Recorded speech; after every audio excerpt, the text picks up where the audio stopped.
Salut à tous et à toutes, c'est Yorisama. Aujourd'hui, je vais vous présenter les deux timings de réponse aux invocations. C'est un concept qui est assez souvent peu maîtrisé par les joueurs, alors que vous allez voir, vous connaissez sans problème les effets dont on va parler. Si cette vidéo vous plaît, n'hésitez pas à lâcher un commentaire et un pouce bleu, ainsi qu'à la partager pour que vos amis aussi sachent de quoi il en retourne. Je vous en remercie d'avance. Dans cette vidéo, on va parler des deux fenêtres d'activation, comme on dit souvent, que l'on qualifie dans le jargon de fenêtre d'annulation de l'invocation et fenêtre de réponse à l'invocation. Pour donner des exemples, elles correspondent respectivement à Jugement solennel d'un côté et à l'effet d'Alistair qui s'active à son invocation, ou encore Hommage torrentiel, de l'autre. Vous l'aurez compris au nom de ces fenêtres, l'une est faite pour pouvoir annuler l'invocation, tandis que l'autre y répond, au sens où elle répond à l'invocation terminée, réussie, complète. Mais avant de plonger en détail dans tout ça, je vais vous expliquer le processus exact d'une invocation, puisque vous allez voir que c'est ça qui va vous aider à comprendre la différence entre les deux timings.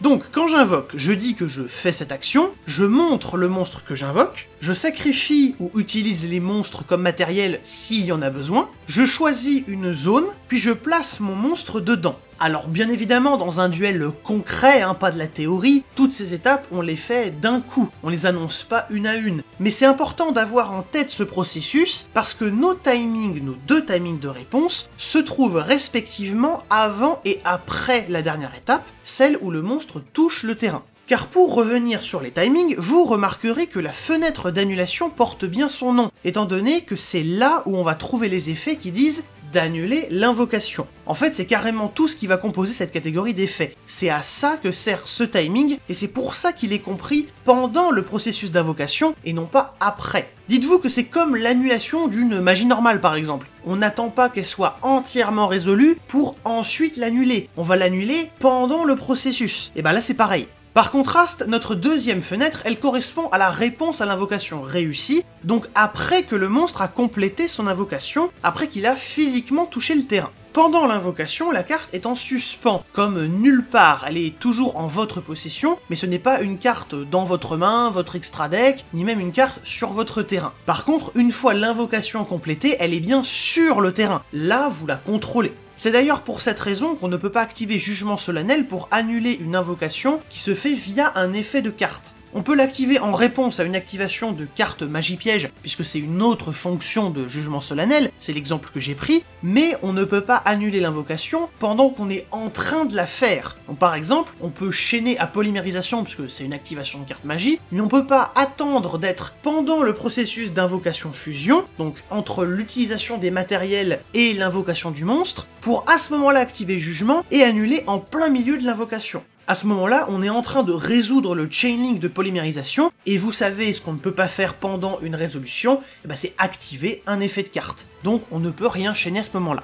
Notre deuxième fenêtre, quant à elle, elle comprend les effets qui répondent à l'invocation. Donc que ce soit l'effet correspondant du monstre invoqué, donc là avec une invocation fusion, ça pourrait être l'effet déclencheur de Grande Tornade, ou bien des cartes extérieures comme Point d'avertissement ou Slifer, tenez par exemple. D'ailleurs, cette catégorie n'est pas bien compliquée, on tombe dans le genre d'effet qui correspond à une action, comme on en a des dizaines, en réponse à une pioche, une déclaration d'attaque, un changement de position de combat, etc. Pour ça, je vous renvoie à ma vidéo sur les règles de priorité, qui expliquait le schéma du Fast Effect Timing.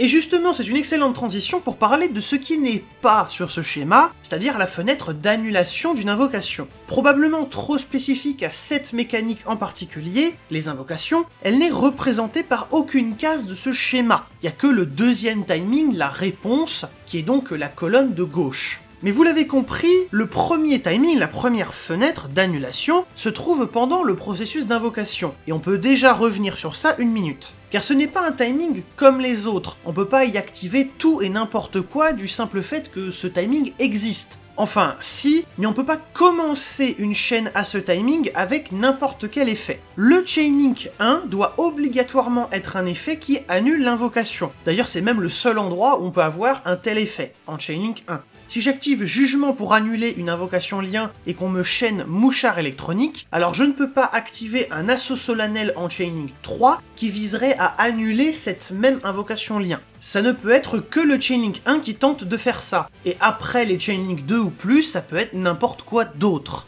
Genre si j'active Rayo en 1 pour annuler une invocation, là du coup je peux chaîner avec autre chose, par exemple Typhon d'espace mystique. Et cette chaîne a une autre particularité, c'est que si une fois résolue, l'invocation n'est toujours pas annulée, alors on considère immédiatement qu'elle va être réussie. Et la nouvelle chaîne qu'on peut démarrer à ce moment-là, eh bien ce sera la fenêtre de réponse à l'invocation. Donc il n'y a qu'une seule chance pour essayer d'annuler une invocation. Évoquons aussi rapidement, maintenant que vous avez les bases, la subtilité de, immédiatement après la résolution de cet effet, invoquer, etc.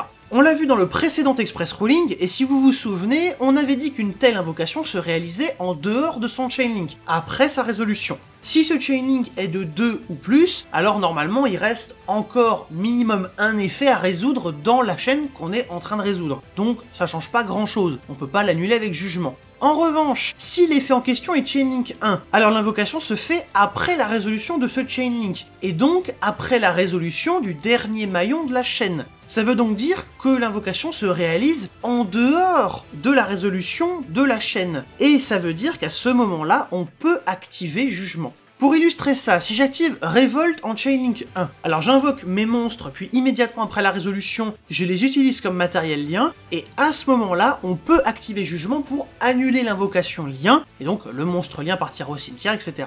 Ce n'est pas possible si Révolte est Chaining 2 ou plus. À ce moment-là, ce qu'il aurait fallu faire, c'est simplement chaîner Jugement à l'activation de Révolte. Et du coup, on annule juste Révolte et c'est tout. Il n'y a pas la réinvocation des monstres, leur envoi au cimetière, et la tentative d'invocation du monstre lien, qui à ce moment-là se ferait annuler par Jugement, et donc le monstre irait au cimetière. Là, en fait, c'est comme polymérisation, c'est-à-dire que si on annule à l'activation initiale, bah on annule juste le piège, et c'est tout. Alors, jusqu'ici, c'est vrai qu'on a fait appel à plusieurs notions en même temps, et c'est pour ça qu'il vous faut quand même du bagage pour comprendre tout ça. Mais il faut déjà se poser la question cruciale, est-ce que je suis sur le point d'activer un effet en pleine résolution? Et là, vous saurez si l'activation de jugement est légale ou pas. À vrai dire, la seule exception à toute cette mécanique que je connaisse, c'est le cas des invocations à retardement comme le Phénix Destructeur. On en a parlé dans une vidéo il y a pas si longtemps, son effet s'active, mais programme une invocation pour bien plus tard, à un moment où on ne sera pas en train de résoudre quoi que ce soit, on va juste faire une invocation comme ça, à partir de rien, d'un game state ouvert. Mais étant donné que l'effet s'est déjà résolu entièrement avec succès, à ce moment-là, le ruling nous dit qu'on ne peut pas faire jugement au moment de réaliser l'invocation elle-même. Mais enfin, soyons honnêtes, ce genre d'effet est quand même extrêmement rare. On va maintenant progressivement terminer en parlant de comment vous pouvez être sûr qu'un effet s'active à tel ou tel timing, dans une fenêtre ou l'autre. Car il y a quelques années, je vous aurais dit de regarder la rédaction de la condition d'activation. On avait d'un côté un monstre va être invoqué, et de l'autre un monstre est invoqué. Ou bien les variantes, dans les deux cas, vous comprenez l'idée. Mais depuis quelques années, pour on ne sait quelle raison, vu le peu de caractères que ça économise, certaines cartes annulent l'invocation et pourtant disent un monstre est invoqué, ou votre adversaire invoque un monstre. Il n'y a pas de futur. Du coup, on peut plus trop se baser sur ça, mais en fait si un peu. Car vous l'aurez compris, on peut surtout diviser les effets en deux catégories. Ceux qui annulent l'invocation et ceux qui font, autre chose. Si un effet annule une invocation, il va forcément s'activer dans la fenêtre d'annulation, puisque ça ne peut être que ça qui démarre une chaîne à ce timing. Mais voilà, c'est finalement pas si compliqué de faire la différence, on a juste ces effets-là spécifiquement pour ce timing, et puis tout le reste qui juste répond à l'invocation, comme hommage torrentiel, on l'a vu. Il suffit en fait de regarder au bon endroit, c'est tout, mais il faut le savoir. Vite fait avant de conclure, je tiens juste à préciser que si je n'ai pas abordé la différence entre si et lorsque un monstre est invoqué, c'est parce que c'est traité de manière plus globale dans ma vidéo sur le missing de timing. Je vous renvoie donc vers cette vidéo pour en apprendre davantage sur cette notion. En tout cas, n'hésitez pas à commenter, liker et partager la vidéo si elle vous a plu. Quant à moi, je vous donne rendez-vous pour de prochaines vidéos. Salut les gens!